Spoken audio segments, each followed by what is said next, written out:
आप सभी को मेरा नमस्कार। स्वामी विवेकानंद जी की आत्मकथा में आज के अध्याय के शीर्षक संग्राम संवाद का शेष भाग। संयुक्त राष्ट्र अमेरिका, ग्रीष्मकाल 1894। यह बड़ा मज़ेदार देश है। गर्मी पड़ने लगी है और आज सुबह हमारे यहाँ के वैशाख जैसी गर्मी और इस वक्त इलाहाबाद के माघ जैसी ठंड। 4 घंटे में इतना परिवर्तन। यहाँ के होटलों के बारे में क्या बताऊँ। न्यूयॉर्क में एक होटल है जहाँ कमरे का दैनिक किराया 5,000 रुपये तक का है, खाना पीना छोड़कर। भोग विलास के देश यूरोप में भी ऐसा नहीं है। यह है दुनिया का सबसे धनी देश। रुपए ठीकरे की तरह खर्च हो जाते हैं। मैं शायद ही कभी होटल में ठहरता हूँ। यहाँ मैं अक्सर बड़े बड़े अमीरों का अतिथि होता हूँ और मैं इन लोगों के लिए एक मशहूर व्यक्ति हूँ। पूरा मुल्क मुझे जानता है, इसलिए जहाँ भी जाता हूँ लोग स्वयं आगे बढ़कर मेरा स्वागत करते हैं। मिस्टर हेल शिकागो में जिनके घर में मेरा सेंटर है, उनकी पत्नी को मैं माँ कहता हूँ और उनकी बेटियाँ मुझे दादा यानी बड़ा भाई बुलाती हैं। ऐसा महापवित्र दयालु परिवार मैंने और कहीं नहीं देखा। अरे भैया, अगर ऐसा ना होता तो क्या इन पर इतनी प्रभु कृपा होती। कितनी दया है इन लोगों के हृदय में। अगर इन्हें खबर मिलती है कि फलां जगह कोई गरीब तकलीफ में है, बस औरत मर्द सभी चल पड़ते हैं उसे कपड़ा खाना देने के लिए, उसके लिए नौकरी जुटाने के लिए। अरे हाँ, याद आया, आजकल यहाँ झींगा मछली की प्रचुरता है। भर पेट खाओ, सब हजम। फल ढेरों मिलते हैं, केला, संतरा, अमरूद, सेब, बादाम, किशमिश, अंगूर आदि। लेक्चर वेक्चर तो लिखकर नहीं देता। हाँ, एक बार लिखकर दिया था, जिसे तुमने छाप दिया। बाकी सब आशु पठन। जुबान पे जो आता है सब गुरुदेव ही जुटा देते हैं। कागज पत्र के साथ कोई रिश्ता ही नहीं होता। डेट्रॉयट में एक बार लगातार 3 घंटों तक भाषण दिया था। कभी कभी तो मैं खुद भी ताज्जुब में पड़ जाता हूँ। माधो, तेरे भीतर इतना कुछ था। जो व्यक्ति भगवान के लिए 12 वर्ष तक ब्रह्मचर्य का पालन करेगा, उसी को वह क्षमता होगी। मैंने ऐसा किया, इसलिए मेरे दिमाग का पर्दा खुल गया। इसलिए अब मुझे दर्शन जैसे जटिल विषय पर व्याख्यान सोचकर नहीं देना पड़ता। मान लो कल मुझे व्याख्यान देना है, तो जो व्याख्यान दूंगा उसकी पूरी तस्वीर आज रात एक के बाद एक मेरी आंखों के सामने से गुजर जाएगी। अगले दिन व्याख्यान देते हुए वही सब बोलता जाता हूँ। जो लोग बेहद इमोशनल होते हैं, उन लोगों को कुंडलिनी सर सर करके ऊपर चढ़ती जरूर है, लेकिन जितनी तेजी से चढ़ती है उतनी ही तेजी से उतर भी जाती है। और जब उतरती है तो साधक को अधःपतन तक ले जाकर छोड़ती है। इसीलिए भाव साधना में सहयोगी कीर्तन वीर्तन में एक भयानक दोष है। नाच कूद कर सामाजिक उच्छ्वास में इस शक्ति की ऊर्ध्व गति होती जरूर है, लेकिन निम्नगामी होते समय जीव में भयानक कामवृत्ति का अधिक्य होता है। अमेरिका में मेरा व्याख्यान सुनकर सामायिक उच्छ्वास में बहुतेरे लोग भावानिष्ठ, कोई कोई जड़वत हो जाता। खोज खबर लेने पर मुझे पता चला कि इस मनस्थिति के तत्काल बाद ही बहुत से लोगों में काम प्रवृत्ति का अधिक्य होता था। सटीक ध्यान धारणा के अभ्यास के बिना ही ऐसा होता है। मेरे व्याख्यान में यूरोपीय दर्शन और धर्म के अनेक शब्द व्यवहार के लिए किसी मित्र आलोचक ने समालोचना की आड़ में मुझसे शिकायत की है। मैं संस्कृत शब्द का प्रयोग कर पाता तो मुझे परम आनंद होता है। वह अपेक्षाकृत सहज होती है, क्योंकि संस्कृत भाषा ही धर्म भाव प्रकाश का एकमात्र सटीक वाहन है। लेकिन मेरे मित्र यह बात भूल गए कि पाश्चात्य नर नारी मेरे श्रोता थे। हालांकि किसी भारतीय ईसाई मिशनरी ने कहा था, हिंदू लोग अपने संस्कृत ग्रंथों का अर्थ भूल गए हैं, मिशनरी लोगों ने ही उनका अर्थ आविष्कार किया। न्यूयॉर्क, 10 अप्रैल 1894। व्याख्यान के प्रसंग में कहूँ, मैंने रुपए उगाना छोड़ दिया। अब मैं अपने को और अधपतित नहीं कर सकता। मेरे सामने जब कोई विशेष उद्देश्य था तब मैंने काम किया। अब जब काम नहीं है तो मैं अपने लिए कमाई नहीं कर सकता। मेरे पास जितना है वह मेरे लौट जाने के लिए काफ़ी है। यहाँ मैंने एक भी पैनी कमाने की कोशिश नहीं की। यहाँ जो मेरे दोस्त हैं उन लोगों ने मुझे उपहार भेंट करना चाहा, मैंने मना कर दिया। डेट्रॉइट में जिन लोगों ने मुझे दान दिया था, मैंने उन लोगों के लिए भी रुपए लौटा देने की कोशिश की। और जब उन लोगों से कहा कि जब मेरी कोशिशें सफल होने का कोई मौका नहीं है, तब उन लोगों का धन अपने पास रखने का मुझे कोई अधिकार नहीं है। लेकिन वे लोग राजी नहीं हुए। उन लोगों का कहना था कि अगर मैं चाहूँ तो मैं रुपए पानी में फेंक दूँ, लेकिन जानबूझकर तो मैं ये रुपए नहीं ले सकता।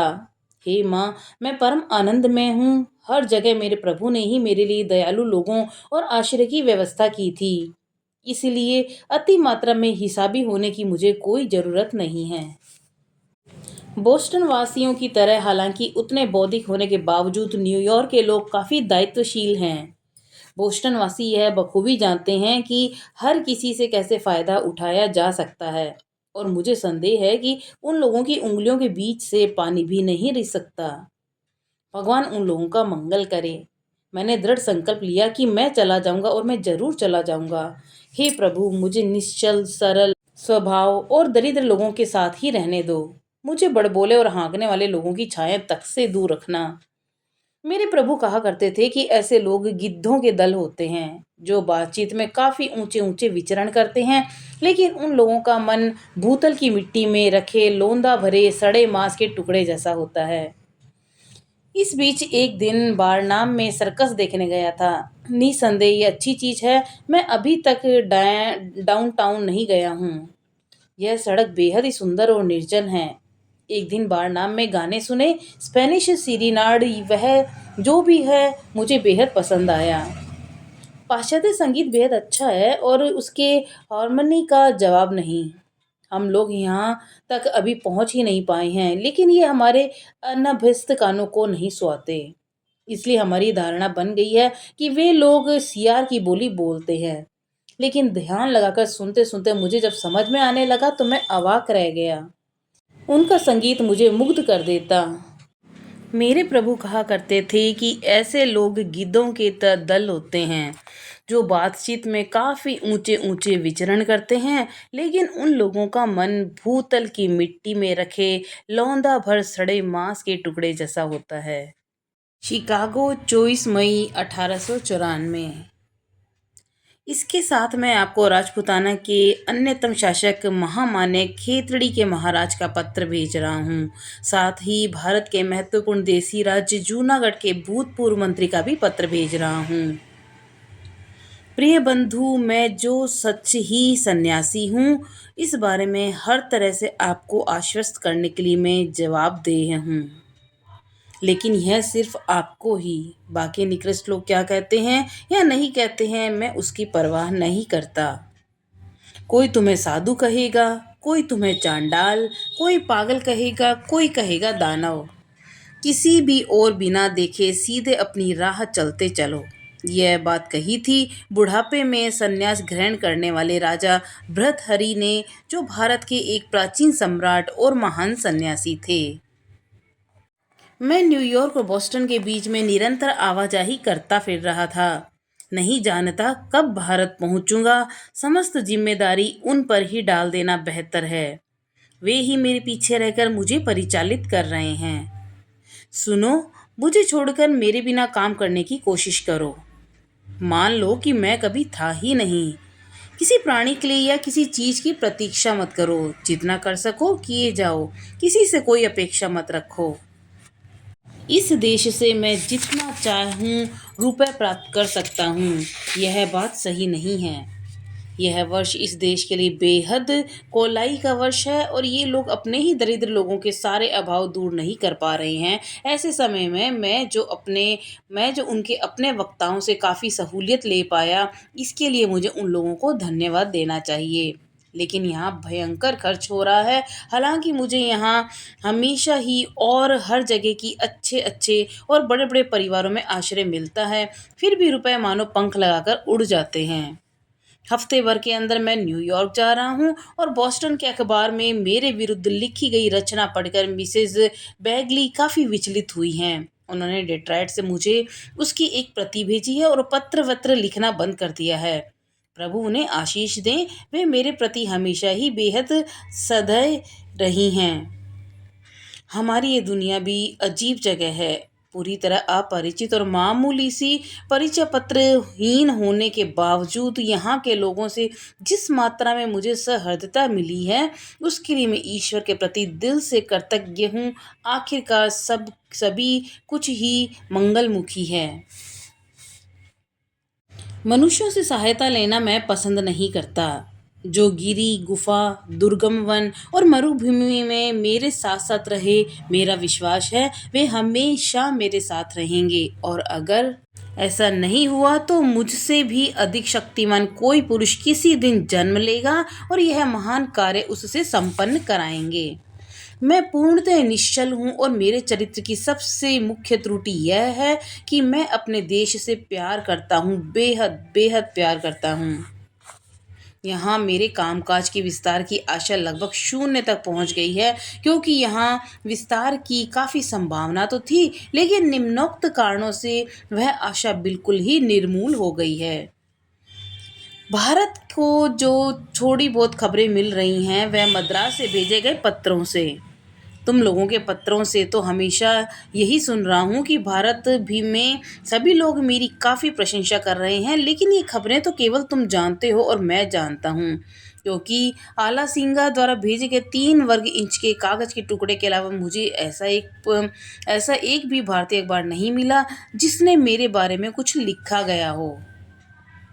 दूसरी तरफ भारत के ईसाई लोग जो कुछ कह रहे हैं, मिशनरी लोग बड़े जतन से इकट्ठा करके नियमित रूप से प्रकाशित कर रहे हैं। घर घर जाकर मेरे मित्र बंधु मुझे त्याग दें, इसकी कोशिश कर रहे हैं। उनका उद्देश्य खूब अच्छी तरह सिद्ध भी हो रहा है, क्योंकि भारत से कोई एक बंदा भी कोई एक बात भी मेरे लिए नहीं कह रहा। भारत की हिंदू पत्रिकाएं भले मुझे आसमान तक चढ़ाकर मेरी प्रशंसा कर रही हों, लेकिन उनकी एक भी बात अमेरिका तक नहीं पहुंचती हैं। इसलिए इस देश में बहुतेरे लोग सोचने लगे हैं कि मैं प्रवंचक हूँ, और एक तो ये मिशनरी लोग मेरे पीछे पड़े हुए हैं, उस पर से यहाँ के हिंदू लोग भी उनमें शामिल हो गए हैं। इस मामले में मेरे पास जवाब देने को कुछ भी नहीं है। अब तो लगता है केवल मद्रास के कई छोकरों की जोर जबरदस्ती की वजह से धर्म महासभा में जाना मेरी बेवकूफ़ी थी, क्योंकि वे लोग आखिर छोकरे ही तो हैं। वैसे मैं अनंत काल तक उनके प्रति कृतज्ञ रहूँगा, मगर वे लोग चंद उत्साही युवक होने के अलावा और कुछ भी नहीं हैं, और कामकाज की क्षमता उन लोगों में तो बिल्कुल भी नहीं है। मैं कोई पहचान पत्र लेकर नहीं आया। किसी को जब आर्थिक सहायता की ज़रूरत होती है तो उसके पास पहचान पत्र होना बेहद ज़रूरी है, वरना मिशनरी और ब्रह्मा समाज के विरुद्ध आचरण के सामने मैं जो प्रवंचक नहीं हूँ, यह बात कैसे साबित कर पाऊँगा। इस 1 वर्ष में भारत से मेरे लिए किसी ने समर्थन में कुछ नहीं कहा, और यहाँ सभी मेरे विपक्ष में हैं। तुम लोग अपने अपने घर में बैठे बैठे मेरे बारे में जो भी कहो, यहाँ वह सब खबरें किसे होती है। 2 महीने से भी अधिक हो गए हैं। इस बारे में मैंने आलासिंगा को लिखा था, लेकिन उसने मेरे पत्र का जवाब तक नहीं दिया। मुझे आशंका है कि उसका उत्साह शायद ठंडा पड़ गया है। इधर मेरे गुरु भाई बच्चों की तरह केशव सेन के बारे में ढेरों फिजूल की बातें कर रहे हैं, और मद्रासी लोग थियोसोफिस्ट लोगों के बारे में। मैंने पत्र में जो कुछ लिखा है वही उनसे कह रहे हैं। इससे सिर्फ शत्रुओं की ही सृष्टि हो रही है। काश अगर मैं दिमाग वाला कोई एक व्यक्ति मेरे काम में हाथ बटाने वाला मुझे मिल जाता, लेकिन इसकी इच्छा ही पूरी होगी। मैं इस देश में प्रवंचक ही गिना गया। बेवकूफ़ी मुझसे ही हुई थी कोई पहचान पत्र साथ लिए बिना धर्म महासभा में चले आना। मुझे आशा थी कि बहुतेरे लोग जुट जाएंगे। अब देख रहा हूँ कि मुझे अकेले ही धीरे धीरे काम करना होगा। बहरहाल मुझे कोई कर्म करते हुए अपना प्रारब्ध क्षय करना होगा। और अपनी आर्थिक स्थिति के बारे में कहूँ तो मेरी आर्थिक स्थिति काफ़ी ठीक ठाक है, और ठीक ठाक ही रहेगी। यहाँ मैं हर पल इस आशा में रहा कि भारत से कुछ आएगा, लेकिन कुछ नहीं आया। खासकर पिछले 2 महीने पल पल मेरे उद्वेग और यंत्रणा की सीमा नहीं थी। भारत से तो एक समाचार पत्र तक नहीं आया, और मेरे मित्र भी महीने महीने प्रतीक्षा करते रहे, लेकिन कुछ आया ही नहीं। एक आवाज़ तक नहीं आई। इसलिए बहुतेरे लोगों के उत्साह पर पानी पड़ गया। बहुतेरे लोगों ने मुझे त्याग दिया, लेकिन यह तो सजा है। इंसानों पर मेरे निर्भर होने की सजा। हाँ, मद्रासी नवयुवकों को अनंत काल तक मेरा धन्यवाद। मैं सदा सर्वदा उन लोगों के कल्याण की प्रार्थना करता रहूंगा। मैं उन लोगों से तनिक भी असंतुष्ट नहीं हूँ। मैंने जीवन में केवल एक बार दूसरों की सहायता पर निर्भर होने की भयानक भूल की है और इसके लिए मैं सजा भी भुगत रहा हूँ। यह मेरा ही दोष है, उन लोगों का दोष नहीं है। मैंने अब सागर वक्ष पर अपनी नौका बहा दी है। जो होना है हो जाए। कठोर आलोचना के लिए मुझे क्षमा करना। असल में मेरी तो कोई मांग या दावा नहीं। मैं जैसा कर्म करूंगा वैसा ही फल पाऊंगा। अब जो भी घटे मुझे मुंह बंद किए सहते जाना होगा। मैं नहीं जानता कि इसके बाद मुझे क्या करना होगा। मेरा संक्षिप्त वाक्य है धीरज के साथ प्रतीक्षा करना और उन्हीं के निर्देशानुसार अपने को समर्पित करना। बहुत संभव है कि जल्दी ही मैं इंग्लैंड जाऊंगा, लेकिन यह बात केवल तुम्हें ही बताता हूँ कि मैं थोड़ा बहुत रहस्यमय भी हूँ। देवादेश के बिना मैं हिल ढुल भी नहीं सकता और देवादेश अभी तक मुझे नहीं पहुंचा। मेरे बारे में तुम रंच मात्र भी परेशान ना होना। चीरकाल तक ही मेरा घुमंतु जीवन रहा है, ग्रहहीन जीवन। इधर उधर परिव्राजक की तरह किसी भी देश का अच्छा बुरा मेरे लिए यथेष्ट है। संयुक्त राष्ट्र अमेरिका 27 सितंबर 1894। मेरे विभिन्न व्याख्यान और बातचीत के बारे में कलकत्ता से जो किताबें प्रकाशित हुई हैं उनमें मैंने एक बात पर गौर किया है। उन सब में कुछ एक बातें ऐसे एक रूप तरीके से व्यक्त की गई हैं कि पढ़कर ऐसा लगता है मानो मैं राजनीति की चर्चा कर रहा हूँ। लेकिन मैं तो राजनीतिज्ञ नहीं हूँ या राजनीतिक आंदोलनकारी भी नहीं हूँ। मेरा लक्ष्य सिर्फ आंतरिक आत्म तत्व की ओर है और अगर वही ठीक हो जाए तो बाकी सब ठीक हो जाएगा और यही मेरी राय है। अब तुम कलकत्ता के लोगों को जरूर से सतर्क कर देना कि मेरे किसी लेख या बातों में झूठ मूठ का कोई राजनीतिक उद्देश्य आरोपित न करें। क्या बेवकूफ़ी है।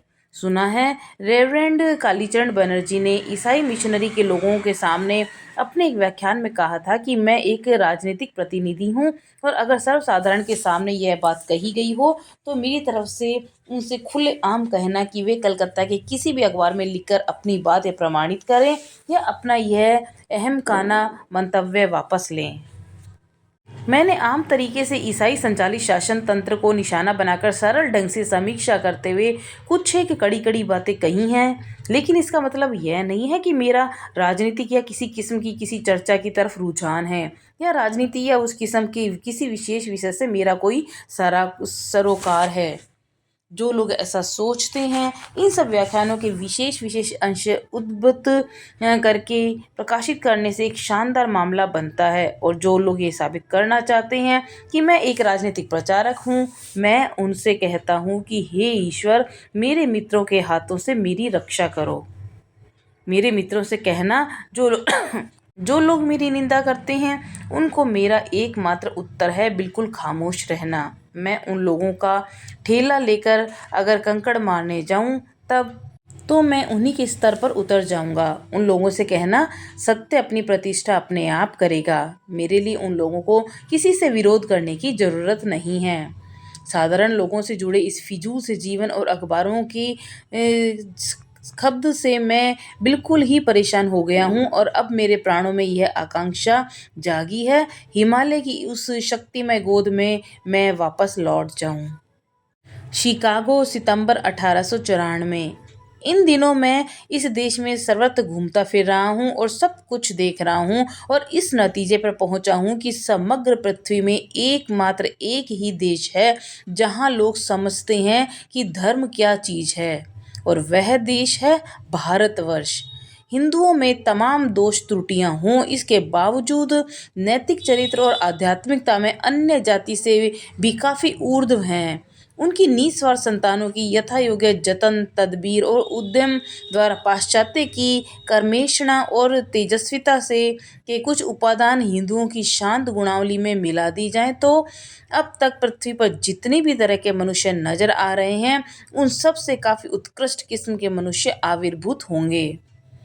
मैं कब भारत लौट सकूंगा बता नहीं सकता, लेकिन मुझे विश्वास है कि इस देश में मैं काफ़ी कुछ देख चुका हूँ। इसलिए अब बहुत जल्दी ही यूरोप रवाना होने वाला हूँ और उसके बाद भारतवर्ष। थाउजेंड आइलैंड पार्क, 30 अगस्त 1895। ओ मेरी माँ, मेरी छाती में दुखों का पहाड़ जमा है। ये सभी पत्र दीवान जी की मृत्यु का संवाद लाए हैं। हरिदास बिहारी दास ने यह निसार देह त्याग कर दिया है। मेरे लिए वे पिता तुल्य थे। पिछले 5 सालों से बेचारे अपने कर्म व्यस्त जीवन से विश्राम की तलाश में थे। आखिरकार उन्हें विश्राम मिल गया, लेकिन ज़्यादा दिनों तक वे इसका आनंद नहीं ले पाए। प्रभु से प्रार्थना है कि पृथ्वी नामक इस अपरिच्छन्न गड्ढे में उन्हें दोबारा लौटकर न आना पड़े। स्वर्ग में भी उनका पुनर्जन्म न हो, उन्हें दोबारा शरीर धारण न करना पड़े, चाहे वह भला हो या बुरा। यह दुनिया अति मात्रा में अलोक है और बेहद खोखली बातों में विश्वासी है। ओ मेरी माँ, मैं अनवरत अविश्रांत प्रार्थना करता हूँ कि इंसान प्रकृत सत्य को समझ सके, यानी भगवान के प्रति वह दुकानदारी हमेशा हमेशा के लिए बंद हो। आज मन इतना भाराक्रांत है कि अब और कोई नहीं कुछ भी लिखा जा रहा। रीडिंग इंग्लैंड, सितंबर 1895। बिना किसी बाधा विघ्न के मैं इंग्लैंड पहुंच गया। दोस्त का पता भी मिल गया और उनके घर में खासा मज़े में हूँ। बेहद प्यारा परिवार है। उनकी पत्नी सच्चे अर्थों में देवी तुल्य है। वे भी यथार्थ भारत प्रेमी हैं और साधुओं की घनिष्ठ संगति में मिलजुल कर रहते हुए उन लोगों को की तरह ही खान पान करते हुए उन्होंने लंबा अरसा भारत में गुजारा है। इसलिए मैं भी इनके यहाँ काफ़ी मज़े में हूँ और इसी दौरान भारत से लौटे हुए कई रिटायर्ड उच्च पदस्थ सैनिकों से भी भेंट हुई है। उन लोगों ने मेरे साथ काफ़ी अच्छा व्यवहार किया है। सड़कों पर कोई मेरी तरफ अचरज से मुंह बाए हुए भी नहीं देखता। भारत से बाहर अन्य किसी भी जगह इतना चैन महसूस नहीं किया। अंग्रेज लोग हमें समझते हैं और हम भी उन्हें समझते हैं। इस देश की शिक्षा और सभ्यता भी काफ़ी ऊंचे स्तर की है। इस वजह से और काफ़ी लंबे अरसे की शिक्षा के फलस्वरूप ही यह फ़र्क है। मेरा मित्र संस्कृत से सुपंडित है, इसलिए हम दोनों शंकर वगैरह आचार्यों के भाष्य पाठ में हमेशा ही व्यस्त रहते हैं। यहाँ सिर्फ धर्म और दर्शन का सिलसिला जारी है। लंदन में जब मैं व्याख्यान देता था तब एक सुपंडित मेधावी मित्र अक्सर ही मुझसे बहस किया करते थे। उनके तरकश में जितने भी तीर थे सब के सब मुझ पर निक्षेप करने के बाद एक दिन अचानक तार स्वर में बोल उठे थे, तो फिर आप लोगों के ऋषि मुनि हमें इंग्लैंड में शिक्षा देने क्यों नहीं आए? जवाब में मैंने कहा, क्योंकि उस जमाने में इंग्लैंड नामक कोई जगह थी ही नहीं जहां वे आते। वे क्या अरण्य में पेड़ पौधों में प्रचार करते? रीडिंग इंग्लैंड, 24 दिसंबर 1895। मैं खुद आगे बढ़कर किसी के साथ परिचित होना नहीं चाहता। अगर प्रभु लोगों को मेरे सामने हाजिर कर दें तभी बेहतर है। दूसरों पर अपने को न लादना ही मेरी नीति है। अब मैं अगली लहर की प्रतीक्षा में हूँ। कभी टालो मत, कभी ढूंढो मत, ईश्वर जो भेजे उसकी प्रतीक्षा करना, यही मेरा मूल मंत्र है। मैं अभी इंग्लैंड में हूँ और मिस्टर स्टडी ने मुझसे दीक्षा ग्रहण की है। यह आदमी बेहद ही उद्यमी और सज्जन है। श्री रामकृष्ण ही मेरी रक्षा कर रहे हैं। ओरे पागल, यहाँ परी जैसी महिलाएं लाखों लाखों रुपयों की मालकिन, यह सब तुच्छ हुआ जा रहा है। यह क्या मेरे दम पर? नहीं, वे ही मेरी रक्षा कर रहे हैं। इंग्लैंड में मैं खूब आनंद ले रहा हूँ। खाना खाने और धूम्रपान करने के लिए थोड़ा वक्त बचाकर मैं अपने दोस्त के साथ दर्शन शास्त्र की चर्चा में समय बिता रहा हूँ। जो सब अंग्रेज पुरुष स्त्री भारतवर्ष से प्यार करते हैं वे लोग हिंदुओं से बढ़कर हिंदू हैं। यह सुनकर आपको आश्चर्य होगा कि यहाँ विशुद्ध भारतीय पद्धति से तैयार किए गए प्रचुर साग सब्जियाँ मुझे उपलब्ध हो रही हैं। जब कोई अंग्रेज किसी एक विषय में लगता है तो उसकी गहराइयों में उतर जाता है। तो आज संवाद संग्राम में इतना ही। शेष भाग कल जानेंगे। तब तक के लिए नमस्कार।